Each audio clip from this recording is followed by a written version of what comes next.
పాటు నేను 7 అడుగులు వేద్దామనుకున్నాను. ఇప్పుడు ఒక్క అడుగు కూడా ముందుకు వెయ్యలేకపోయాను. చావైనా రాదే బ్రతకనే లేనే నీ ప్రేమలోనే.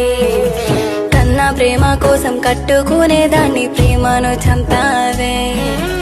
ఇంకో జన్మున్నా వద్దని అంటున్నా, ఓ ప్రేమ నువ్వు లేక బ్రతకను నేనే. ప్రాణమా నీతో జీవించాలనుకున్నా, నువ్వు లేక నాకు చావే అంటున్నా. కళ్ళల్లో చూసేవాడు నన్ను కలలో కూడా మరిచాడే. గుండెల్లో చోటే ఇచ్చి గుడిలో దేవతవు కాదని